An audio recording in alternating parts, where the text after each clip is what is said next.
All right, everyone, welcome to the second part of Module 1. And in this video, we're going to talk about pricing, okay? Super important when you're doing your niche selection, you're doing your pricing research and your product research. There's really a price point that I found to work best for online sales. And my goal for this video is to share that with you, but also explain the why behind it so you understand this, okay?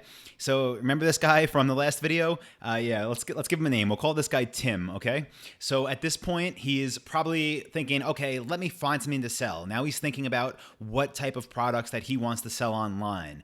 And I really understand that when people are first going through this in their heads, when they're first thinking about e-commerce, they want things as easy as possible. And I get that. Everyone's looking for like a quick fix or something easy. But the goal for this video is to prove to you really that some things that you may think are easy are actually totally wrong and are actually much harder to be profitable with. So I'm going to give you an example and really try to explain that to you in this video. So right here, simple image. What do you think is easier to sell online? We have a cell phone cover and we have a stand-up paddleboard over here, okay?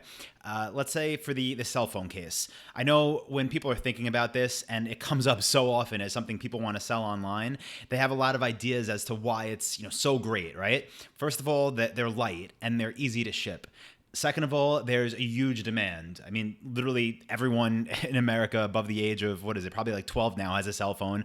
All over the world, people are on cell phones. Everyone wants a cell phone case. So yeah, there's a huge demand for cell phone cases.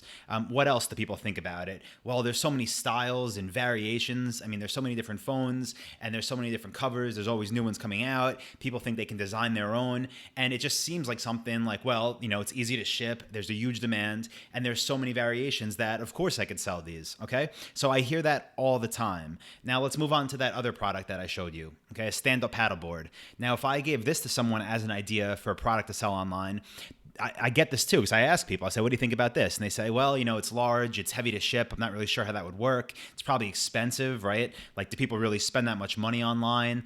And also the amount it would cost me to ship it. I don't know. It sounds like kind of a headache, right? And then people will also usually assume that it's a smaller market, okay? It's not something like a cell phone case where everyone in the world has a cell phone and needs a case for it. It's a much smaller market of people that are out there trying to buy these things. A lot less people are using stand-up paddleboards than the amount of people that have cell phones, right? So by default, a lot of people, the majority of people would say, here's the winner, right? Cell phone cases, hands down, easier to sell, more people need them, I want to sell that. Well, my goal is to show you why that's wrong and why this is a terrible product to sell online. And when I say this, I should note it doesn't mean people aren't making money doing it. It means if you're trying to start a business here and you're trying to actually build something that's profitable and as hands-off as possible, this is a terrible product to sell online, okay? So the reason that stand-up paddleboards are the winner are because of a very simple equation, right? And it's units sold versus profit. So with my e-commerce businesses, with my drop shipping businesses, this is basically the way I want you to structure yours. I want you to be able to sell as few items as possible while making the most profit possible, okay? So basically it comes down to less time and energy from you being put into the business, and it results in the same profit or more profit than you would by selling less expensive products. So let me give you some graphs here and some tables that I made to show you how this works and to show you the math behind it and why the stand-up paddleboard is such a better niche to sell in than a cell phone case. And by the way, I'm not telling you to go out there and sell stand-up paddleboards. I use this example a lot, and I know a lot of people have tried to launch identical stores. So get creative, but we'll get through what else makes a good niche in the future videos. But you'll see here in this chart, there's a few sections. We have the product name. So again, cell phone case and stand-up paddleboard. We have sale price. Now, sale price is going to be the amount that you sell the item for. So let's go ahead and we'll just assume these numbers. A cell phone case, if you go on eBay or in Google Shopping, sell for about $10. Okay, that's the sale price that we, me, you, or the e-commerce store would be selling them for to our customers. And then the stand-up paddleboards, about $1,000. That seems like a pretty good average of what they sell for. So you'd be selling a $10 item, or we'd be selling a $1,000 item to our customers. Now with drop shipping, if you do it the way that I share in the dropship blueprint that you'll be learning as you follow along, the profit margin is going to be about 30%. Okay, so 30% of your sale price will be your profit margin. Yes, this varies from supplier to supplier. Yes, it varies from product to product, but this is a good average. It's what I use when basically doing my own research. So we're going to assume 30%. Now, with these numbers plugged in, you could see that every time you sell a cell phone case, you would make $3. And you see every time you sell a stand-up paddleboard, you would make $300. Okay. Now, getting this really like ingrained in your head is the easiest way to get set on the path of becoming this guy. Okay. The guy that actually makes money, not the guy that gets orders all day long and brags about how he has so many sales, but makes $3 an order. You don't want to be that guy. You want to be the guy that gets a few orders, but that gets paid for each of them. Okay. Again, it's that in that example, $300 profit versus $3 profit. Now, even more than that, even more than the simple amount of money you'll make per sale, I just want to show you some more reasons why going expensive makes all the difference in the world, okay?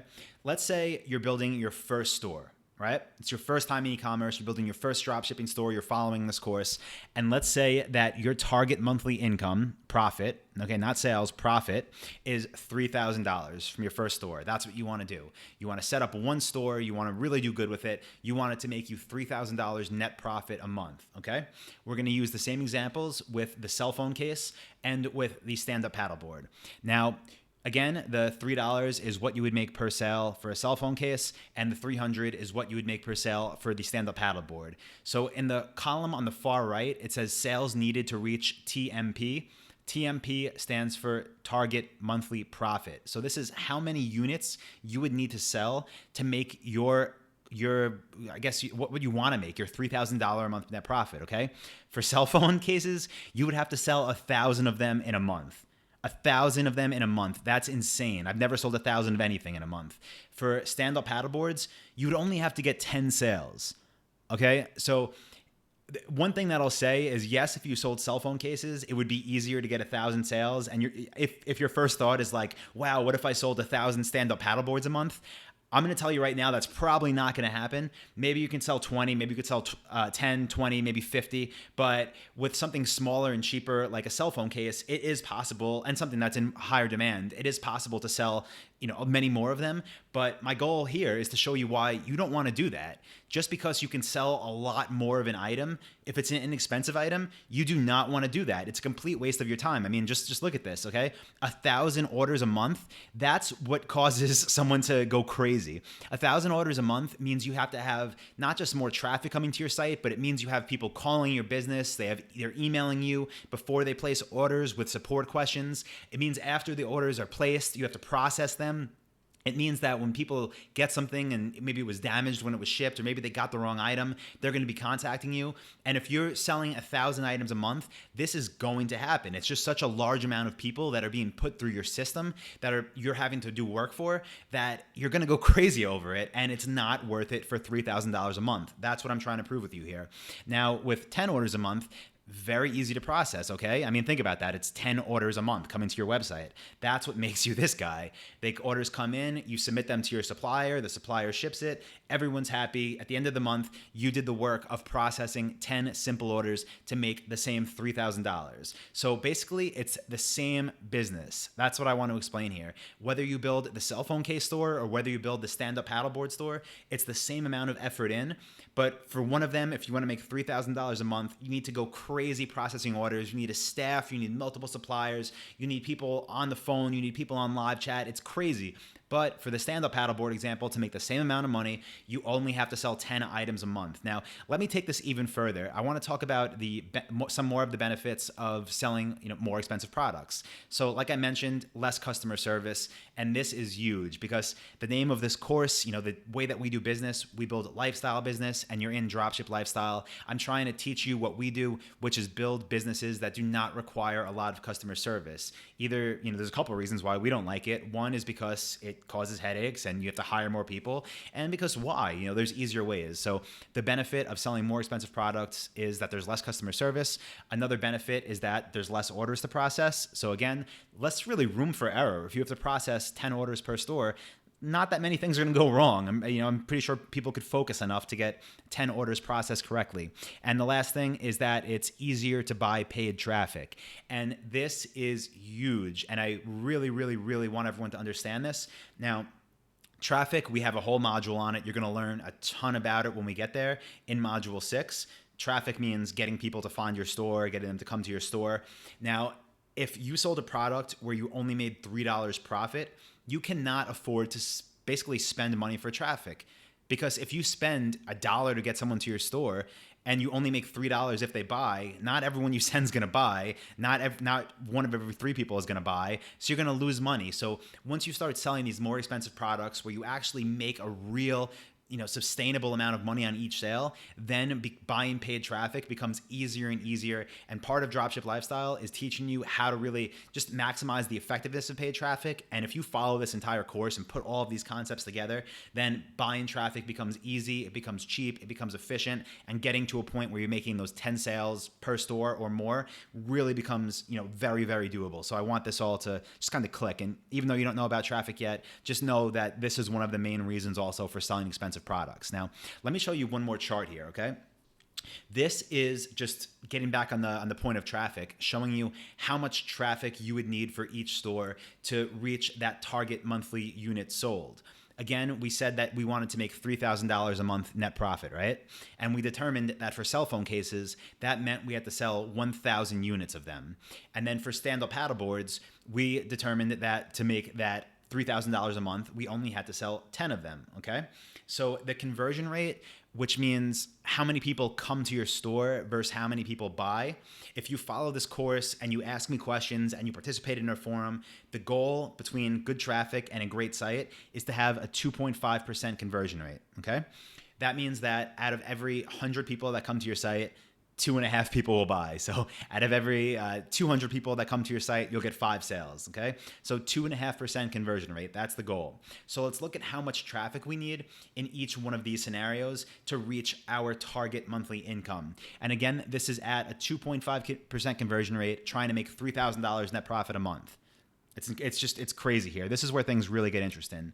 For a cell phone case, you need 40,000 people a month to get to your website. Now, again, if you're buying traffic, that would be so expensive. It would be ridiculously expensive. It's just, I can't even picture that. None of my sites get that much traffic. They don't need it. That's why. And again, that's just more work and more of an investment if you want to figure out how to get 40,000 people to your site every month. Now, I'd like to see you get much more than 400, but for stand-up paddleboards, if you can get the right kind of traffic, which we'll show you, if you can get your site to convert at 2.5%, which we'll try to get yours to, then all you need to do is get 400 qualified people to your site every month, and then you get those 10 sales, make the same amount of money. So just look at this. It's 400 qualified leads versus 40,000. It's just night and day, okay?